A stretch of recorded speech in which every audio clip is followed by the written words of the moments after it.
علیکم بچوں، کیا حال ہے؟ چلے اللہ تعالیٰ ٹھیک رکھے۔ اچھا، آج ہم جو ہے نا جو آپ کو آج ٹاپک چوز کیا نا، وہ ایک بہت فیمس حدیث ہے۔ اس کا نام ہے حدیث جبریل علیہ السلام۔ تو یہ میں حدیث آپ کو انشاءاللہ ورڈ ٹو ورڈ سناؤں گی۔ بخاری مسلم کی حدیث ہے۔ اس میں اتنا خوبصورت لیسن ہے، اس کو آپ نے دھیان سے سننا ہے۔ اس میں اسلام اور ایمان کا فرق بتایا گیا ہے، اور احسان کیا ہے اس کے بارے میں بتایا گیا ہے، ٹھیک ہے؟ تو آپ نے اس کو دھیان سے سننا ہے۔ اسٹارٹ کرتے ہیں۔ اعوذ باللہ من الشیطان الرجیم، بسم اللہ الرحمن الرحیم۔ اللہ اکبر کبیرہ والحمدللہ کثیرہ وسبحان اللہ بکرۃ واصیلا۔ یا ربی لک الحمد کما ینبغی لجلال وجہک وعظیم سلطانک۔ اللہم صلی علی محمد وعلی آل محمد۔ ربنا زدنا علما ولا فہما وتقوا۔ جی اچھا، یہ حدیث ہے کہ حضرت عمر بن خطاب رضی اللہ تعالیٰ عنہ سے روایت ہے کہ ہم ایک دن رسول اللہ صلی اللہ علیہ وآلہ وسلم کی خدمت میں حاضر تھے، ٹھیک ہے؟ اور آپ صلی اللہ علیہ وسلم اپنے ایک بہت بڑے مجمع سے خطاب کر رہے تھے۔ اچانک ایک شخص سامنے سے نمودار ہوا۔ اب وہ شخص کون آیا دیکھیں، جس کے کپڑے نہایت سفید، بال بہت ہی زیادہ سیاہ تھے، اور اس شخص پر سفر کا کوئی بھی اثر معلوم نہیں ہوتا تھا، یعنی کہ وہ ایسا لگتا ہی نہیں تھا کہ وہ مسافر ہے، یعنی کوئی مسافر کہیں سے آئے تو ظاہر ہے اس کے تھوڑا سا ڈسٹ وسٹ پڑی ہوتی ہے، یا بال ڈرٹی ہوتے ہیں، یا کپڑے کچھ اس طریقے سے، تو انہوں نے کہا وہ لگتا ہی نہیں تھا کہ کوئی مسافر ہے۔ اور اسی کے ساتھ یہ بات بھی تھی کہ ہم میں سے کوئی شخص اس کو پہچانتا بھی نہیں تھا، جس سے یہ خیال ہو رہا تھا کہ یہ کوئی باہر کا آدمی ہے۔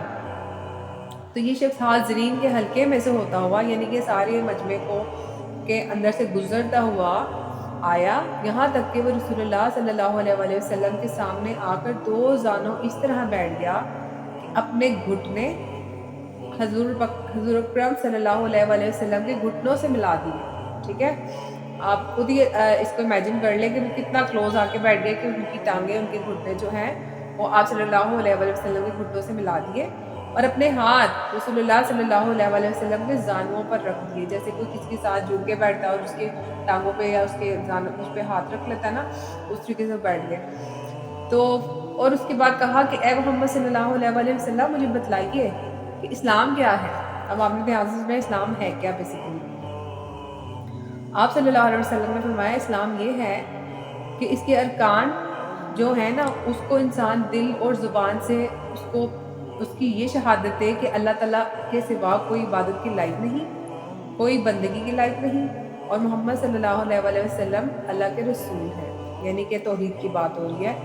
توحید، اس کے بعد نماز قائم کرو، اس کے بعد زکوٰۃ ادا کرو، اور ماہ رمضان کے روزے رکھو، اور حج بیت اللہ کی تم اگر استطاعت رکھتے ہو تو حج کرو، یعنی کہ اگر انسان کے پاس گھر بھی ہے، اس کے پاس سواری بھی ہے، اس کے پاس ایکسٹرا سامان بھی ہے، اس کا مطلب ہے وہ صاحب استطاعت ہے، اور جو صاحب استطاعت ہوتا ہے اس پہ حج فرض ہوتا ہے۔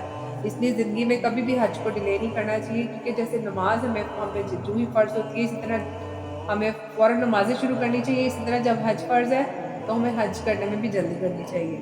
اس کے بعد کہتے ہیں اس نوارد سائل، یعنی کہ وہ جو سوال کرنے والا انسان تھا، اس نے آپ صلی اللہ علیہ وآلہ وسلم کا یہ جواب سن کر کہا کہ آپ صلی اللہ علیہ وآلہ وسلم نے سچ کہا۔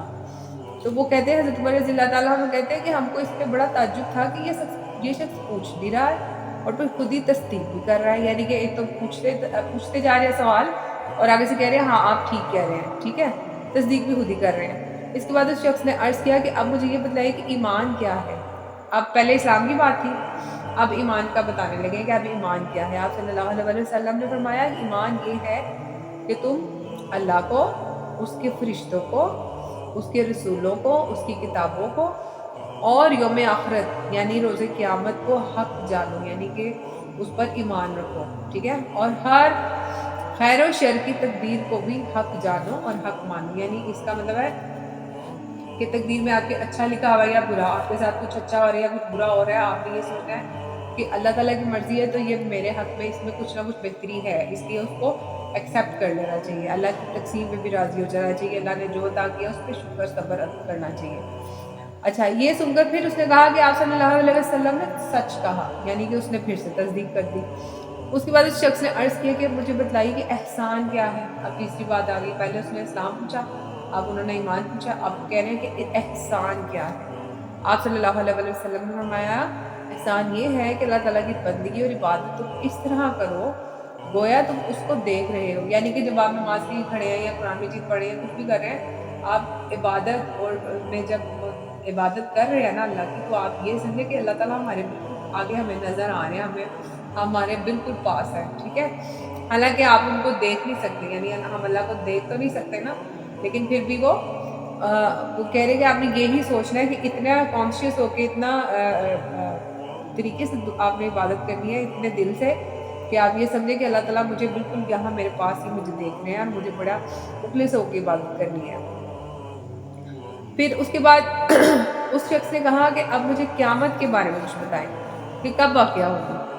تو آپ صلی اللہ علیہ وسلم نے فرمایا کہ جس سے یہ سوال کیا جا رہا ہے، یعنی آپ صلی اللہ علیہ وسلم کی بات کر رہے ہیں، وہ اس کو سوال کرنے والے سے زیادہ نہیں جانتا، یعنی وہ جو سوال بندہ کر رہا ہے وہ کہہ رہے ہیں کہ اس سے زیادہ مجھے نہیں پتا، یعنی جتنا آپ کو پتا ہے اتنا ہی مجھے پتا ہے۔ پھر اس نے عرض کیا کہ تو پھر مجھے کوئی اس کی نشانیاں ہی بتا دیں، کچھ نشانیاں بتا دیں۔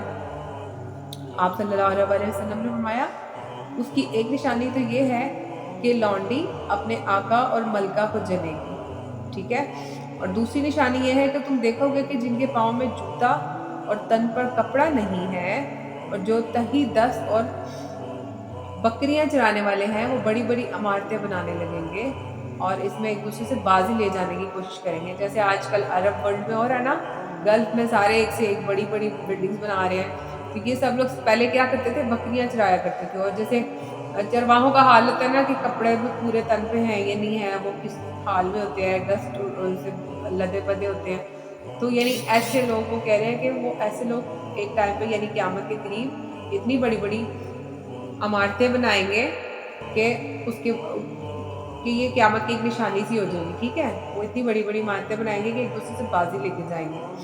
اب حضرت عمر فاروق رضی اللہ تعالیٰ عنہ کہتے ہیں کہ جب یہ باتیں کرنے کے بعد وہ شخص چلا گیا اور پھر مجھے کچھ عرصہ گزر گیا، یعنی کہ کچھ عرصے بعد آپ صلی اللہ علیہ وسلم نے خود فرمایا کہ اے عمر تمہیں پتا ہے کہ وہ سوال کرنے والا شخص کون تھا؟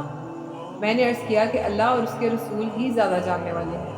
تو آپ صلی اللہ علیہ وسلم نے فرمایا کہ وہ جبریل علیہ السلام تھے، یعنی کہ حضرت جبرائیل علیہ السلام۔ حضرت جبرائیل علیہ السلام ایک تو میں نے آپ کو بتایا تھا ایک دفعہ کہ ایک صحابی حضرت دہیہ کلبی کی صورت میں آیا کرتے تھے نبی کریم صلی اللہ علیہ وسلم کے پاس، تو آج وہ جس طریقے سے آئے تھے وہ آپ نے پڑھ سن لیا ہے کہ وہ کتنے وائٹ کپڑوں میں اور کالے سے بالوں میں خوبصورت انسان بن گیا تھا۔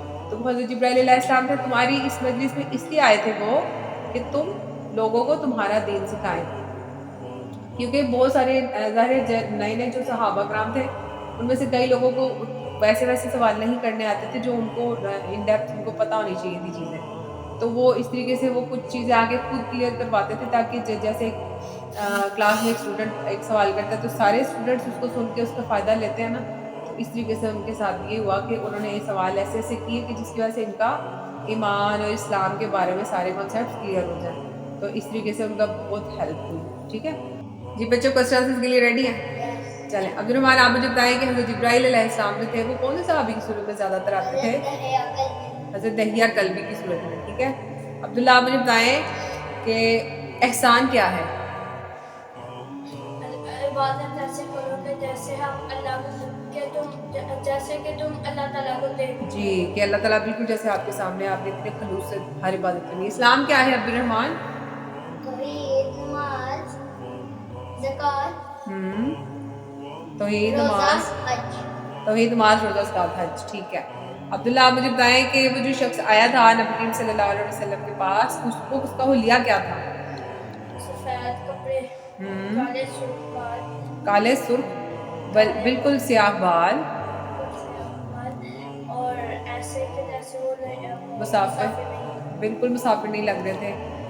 جی عبد الرحمان آپ مجھے بتائیں قیامت کی نشانیاں کیا تھیں؟ بکریاں چرانے والے بڑی بڑی عمارتیں بنائیں گے۔ ہاں جی، اور دوسری یہ تھی کہ لونڈی اپنے مالک کو جنے گی۔ اچھا اس کا مفہوم یہ تھا کہ جیسے آج کل کی جو اولاد ہے نا وہ اتنی قیامت کے نزدیک اتنی سرکش ہو جائے گی کہ وہ اتنے برے طریقے سے اپنے والدین سے بات کریں گے کہ وہ ایسے لگے گا کہ وہ ان کے مالک ہیں جیسے، ٹھیک ہے، تو یہ اس کا مفہوم یہ ہے کہ لونڈی اپنے مالک کو جنے گی۔ عبداللہ آپ مجھے بتائیں ایمان کیا ہے؟ اللہ پر ایمان، فرشتوں پر ایمان، رسولوں پر ایمان، کتابوں پر ایمان۔ آخرت پر ایمان اور تقدیر پر. ہاں جی، اور تقدیر کے برا یا اچھا ہونے پر ایمان. چلیں آخر دعوانا الحمدللہ رب العالمین سبحانک اللہم و بحمدک اشہد ان لا الہ الا انت استغفرک و اتوب الیک. بلغ عنی ولو آیہ